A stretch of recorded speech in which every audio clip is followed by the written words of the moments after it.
سرنگ کے اندر سناٹا چھا گیا۔ مہنور کی نظریں سکندر شاہ پر جمی ہوئی تھی۔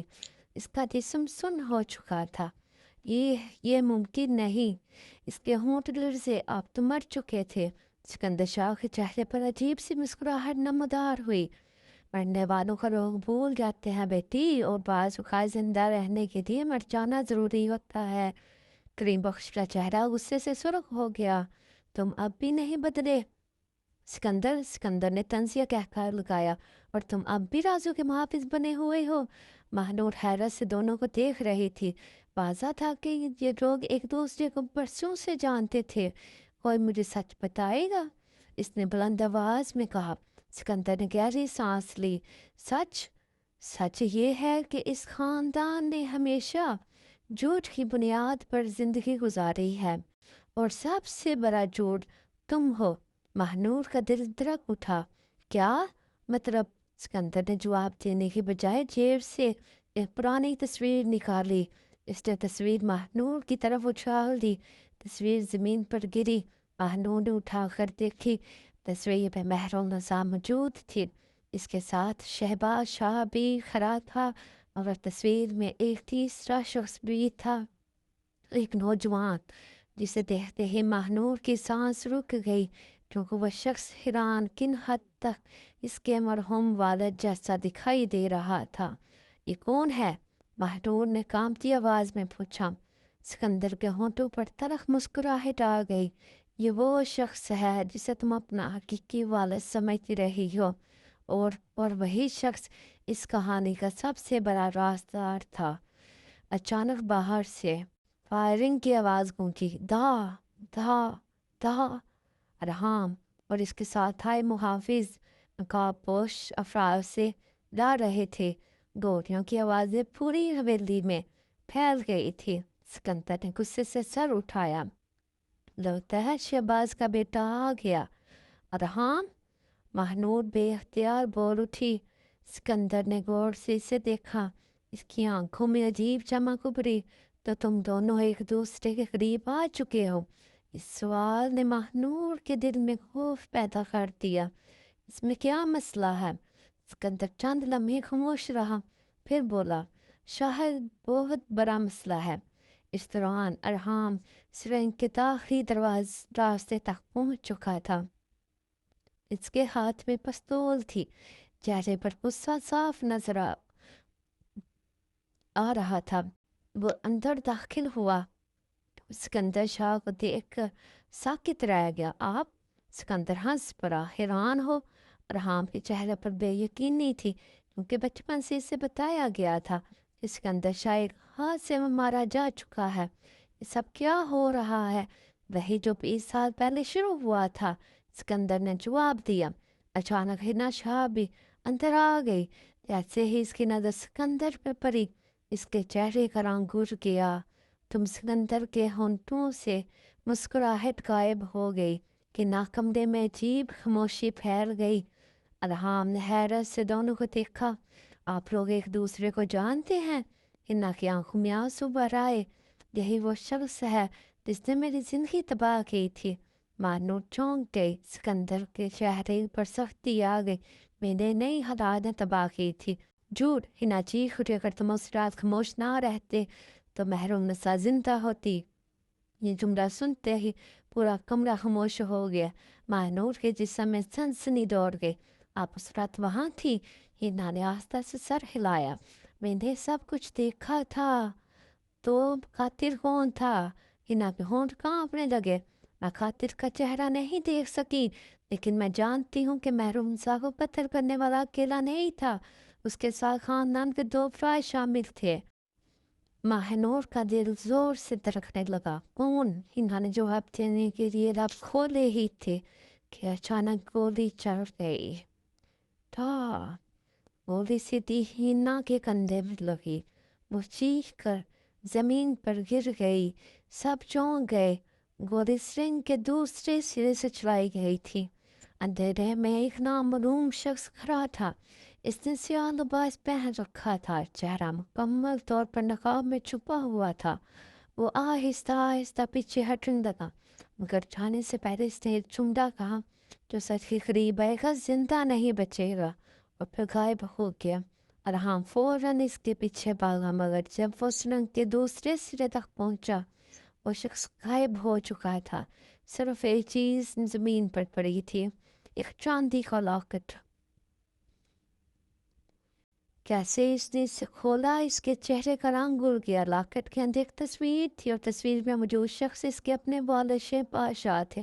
ادہم کے ہاتھ کانپنے لگے کہ قاتل کا تعلق واقعی اس خاندان سے تھا، یہ حقیقت اس سے بھی زیادہ خطرناک تھی۔ سین کے اندر ہر طرف افراتفری پھیلی ہوئی تھی۔ ہناشا زخمی حالت میں زمین پر پڑی تھی، اس کے کندھے سے خون بہہ رہا تھا۔ ارحام فوراً اس کے پاس بچوں کے بل بیٹھ گیا۔ ہنا پوپھی اس کے بعد خوف صاف جھلک رہا تھا۔ کریم بخش نے جلدی سے اپنے رومال سے زخم پر دباؤ ڈالا۔ گولی آر پار نہیں ہوئی، مگر خون بہت بہہ رہا ہے۔ مہنور بے اختیار ہنا کے قریب آ گئی۔ آپ کو کچھ نہیں ہوگا، ہنا نے کمزوری سے مسکراہٹ دی۔ بیٹی اگر آج میں مر گئی تو ایسی بات نہ کرے۔ ہنا نے سر ہلایا۔ نہیں، میری بات سنو۔ اس نے ڈر سے اپنی جیب میں ہاتھ ڈالا اور ایک چھوٹی سی چابی نکال کر مہنور کے ہاتھ میں رکھ دی۔ یہ کیا ہے؟ نور محل کی لائبریری میں ایک خفیہ الماری ہے، اس میں ایک باکس رکھا ہے، اس باکس میں وہ چیز موجود ہے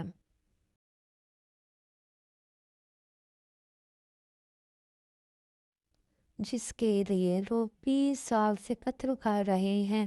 مہنور کی آنکھیں حیرت سے پھیل گئی۔ کیا چیز؟ ہنا نے جواب دیا۔ سچ۔ اسی لمحے وہ بے ہوش ہو گئے۔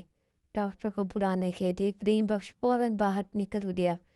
کمرے میں صرف ارحام، ماہ نور اور سکندر باقی رہ گئے۔ سکندر خاموشی سے سب کچھ دیکھ رہا تھا۔ تم دونوں کو اب یہاں سے نکل جانا چاہیے، اس نے سنجیدگی سے کہا۔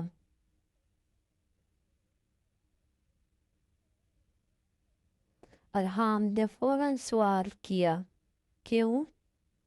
کیونکہ جس شخص نے ابھی ہنا پر گولی چلائی ہے وہ تم دونوں کو بھی مار سکتا ہے۔ کون ہے وہ؟ سکندر نے نظریں جھکاری۔ نہ بے یقین سے کچھ نہیں کہہ سکتا، اور اس کے چہرے سے صاف نہ ظاہر ہو رہا تھا کہ وہ بہت کچھ جانتا ہے۔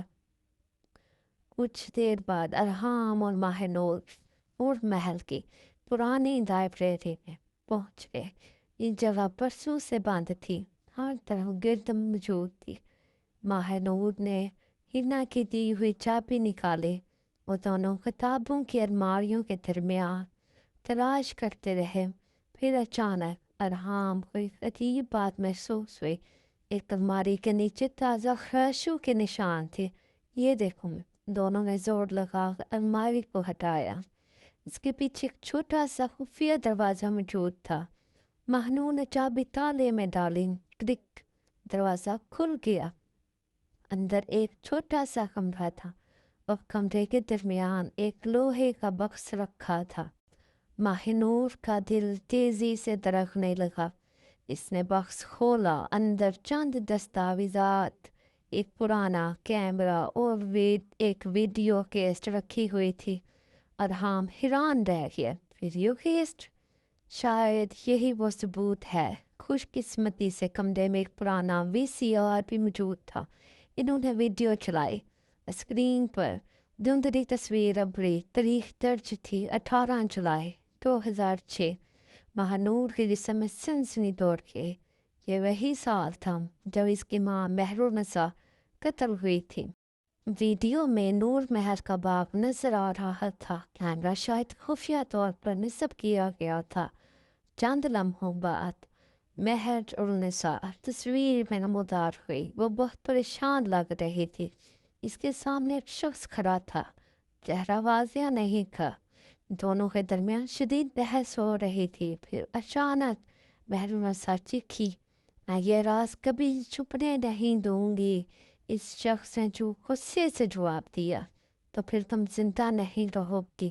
ماہ نور کے ہاتھ کانپنے لگے۔ اگلے لمحے کیمرے کا زاویہ بدلا اور پہلی بار اس شخص کا چہرہ واضح ہوا۔ کمرے میں سناٹا چھا گیا۔ ارحام کی سانس رک گئی، مہنور کی آنکھیں پھیل گئی، کیونکہ وہ شخص شہباز شاہ نہیں تھا بلکہ مہنور کے مرحوم والد فہد ملک تھے۔ نہیں! مہنور بے اختیار چیخ اٹھی۔ اس کے ذہن نے حقیقت ماننے سے انکار کر دیا۔ یہ جھوٹ ہے۔ ارحام خاموش کھڑا تھا۔ اس کے چہرے پر بھی حیرت واضح تھی۔ ویڈیو ابھی ختم نہیں ہوئی تھی۔ فہد ملک غصے میں وہاں سے چلا گیا، مگر چند سیکنڈ بعد ایک دوسرا شخص داخل ہوا۔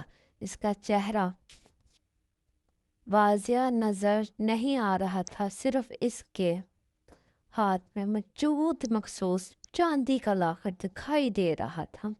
وہی لاکٹ جو ابھی کچھ دیر پہلے نقاب پوش حملہ آور کے ہاتھ سے گرا تھا۔